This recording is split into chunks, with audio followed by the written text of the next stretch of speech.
Hey, what's up, everybody? Welcome to the Hoops Podcast, episode 140. Oh man, I'm in a new place. I'm in the new place. That's why I was taking a few weeks off. If you didn't hear me say it in the last episode, but yeah. So just a fair warning. If I'm a little quiet or like a little timid about like what I say for the next few episodes, it's because I'm still getting used to recording in a new place. So yeah, that's all that is. So hopefully, forgot to take them off because of the ring light. Hopefully, it's not. It doesn't take too much from the show. But yeah, man, finally doing this is Oh yeah, I got a green screen. Duh, fuck. Cause look, it's a mess. I'm still trying to unpack. You know how unpacking is. It's a pain in the ass. So I didn't want to show off the mess. So I just end up just spending a little bit of money getting a little green screen. Eventually I was gonna have to learn how to do some like real editing eventually. So yeah, that's that for real. I don't really have much when it comes to the personal life. It's still the same thing, just working. I got a lot of stuff in my mind. I'll probably get into a little bit later, but yeah. But for now, this episode is going to be pretty short because really I want to test out how well I can do the green screen things. Hopefully it's not too much of a pain in the ass. Hopefully I can have fun with it. That's what I'm hoping for. Oh, I even been looking into offices, like, because if this don't really work out, if it's like too like I can't really like open up the way I want to, I'm going to like probably just use that extra money, be broke, and just just get me a little office or whatever. But yeah, let's just jump into it, man. The first thing I want to talk about is this Drake situation. Not the kid thing. All right, not this time. Believe me. Once I get some confirmation on all that stuff, and like we make sure it's all true, we get an update, and they keep doing it, then yeah, I'll be the first person to tell you. Believe me. In this case, I'm actually defending him. Yeah, I know. Fuck it. I'm actually defending Drake in this situation. It's kind of a question. It's a question that I kind of like just want to throw out there. If you don't know the situation, it's not to get too much into like celebrity gossip, because I'm not giving my input about who he's sleeping with or whatever. I don't really care about that. What happened though was he ended up sleeping with this woman named Naomi Sharon, singer, songwriter. She's from the Netherlands, I believe, or at least that's where she lives at right now, with her husband not husband, but fiance of 8 years. What happens? She gets a call from Drake or his label or whatever to come do a feature, and so she can get signed with him or whatever. And according to the husband, the fiance, he ends up just like telling us that she cheated on him for Drake, end up sleeping with him. Now, I don't have no opinion on that. I don't really care. Like I do say, damn, if you didn't want to be with the dude, like, damn, tell him. Like, women always talking about like being strong and shit like that, but then like use your emotions. Not use your emotions, but like use your words, but then go do shit like this. Like, I get it's a celebrity, but goddamn, come on, bro. Like, anyway, if being engaged for 8 years was too long, fucking tell him. God damn. If you tell him and he still didn't work on it, then I don't know. Like I say, I'm not giving my 2 cents on that shit. But my thing is, what I was concerned about is this whole situation about like using your power for sex. Like it's this situation where she went to Drake to go get signed and end up sleeping with him. It basically mirrors the whole situation with the like Me Too movement in Hollywood and stuff like that, right? Where, you've heard the stories. Director, oh my god, why am I blanking on his doggone name? Oh my god. I'm just gonna post it up. My mind's blanking super hard. Weinstein, that guy, Jesus Christ, his face, Christ. I forgot his out. I've been thinking about this all week, right? I'm gonna talk about it, whatever. And then you know how it is. Jesus Christ. The Weinstein guy, got all this power, and these actresses and some male actors wanted to have a role, and basically it'd be like, hey, in so many words, suck my dick or whatever, right? And you get this role, and that's what the whole Me Too movement was these last few years, right? And I wanted to, and now since this situation kind of mirrored the same thing, but it's in the music industry, is it this? My question was it the same thing? Is it the same thing, or is it different? Because I kind of got my answers from because I asked a few women on like Clubhouse and Twitter and stuff like that. Is this situation the same thing? Like, is it the same thing, or is it different because she came in knowing and willing to do that with this person of power, right? This person of power, and they kind of find the person attractive anyway. Hopefully I haven't.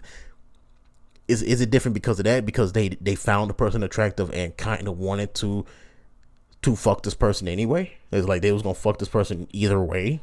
Like, does that make that different, or is it low key still sexual, like some type of like low level sexual assault that she could try to use later on? Which I'm thinking like she could use this later on when her career doesn't blow up like she wants to, or starts to die down in 15 years or whatever, and she'd be like, oh, the Drake did this, like.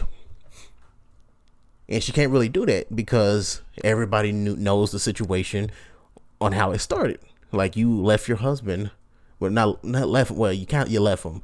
You cheated on your fiance of 8 years to do this for this deal for your career, and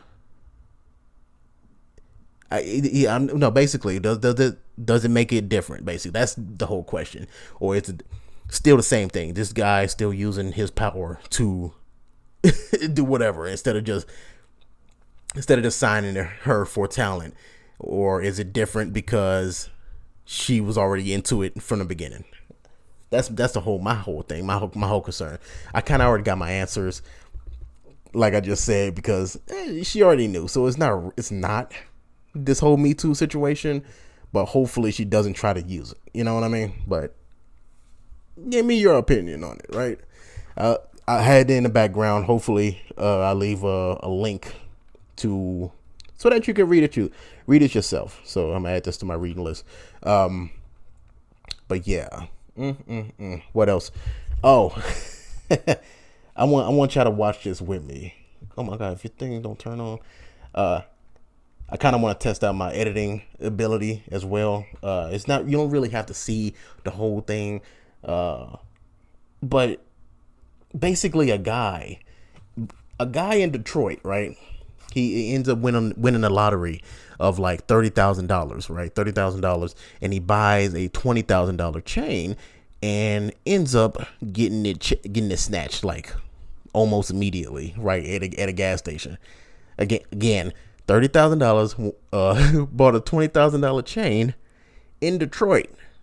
Let's just watch it. All right, Christ. Let's see. A vicious attack at a West Side gas station. Yeah, thieves target a man because of the gold chain he was wearing. Tonight he's talking with our Tim Pamplin, who joins us from the scene with the night cam. Tim. It was a typical afternoon here at this West Warren gas station in Detroit near Grand Boulevard. Customers coming in, filling up with gas, buying lottery tickets. It was a favorite spot for our victim, Jamal. Thanks, Reed. Customer walks in, shakes his hand, a couple more customers behind. The guy in the black. Pay close attention to him. And his buddy, right behind.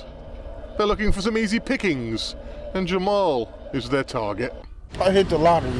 Jamal won $30,000 on the Michigan lottery, bought himself a $20,000 necklace. You see he's wearing it there. He's heard of people getting robbed for their jewelry.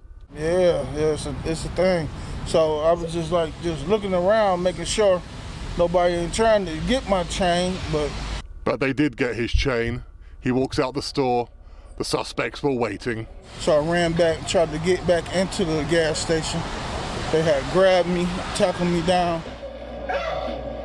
A particularly vicious attack punching him, kicking him, getting him to the ground, ripping off his gold.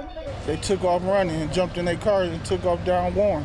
The gas station owner says he recognized that tall guy in that black top. A few months back, he was in the store. There he is in the white hoodie this time. And his MO was exactly the same. Scope out somebody with some jewels. Here, this man walking towards the store, grabs his necklace and runs away. Investigators believe he lives in the area. They're asking anybody who knows who he is to please give them a call. And that's the scene on the west side with the night cam. Tim Pamplin, Local 4. Okay, Jesus Christ. Okay, one thing. I don't. The one thing I have to get off my chest is the man is next level slow for this shit.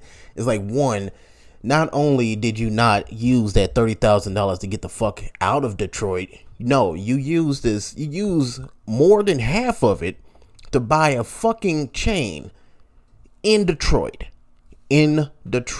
Like, it's definitely something in the water. It's like, that's some next level slow shit. It's like, I'm a regret saying it, but hey, that man's retarded for this shit. Like, for real. It's like, I know the fucking stigma on the word, but like, no, like, people with special needs are born with these situations, so they think these.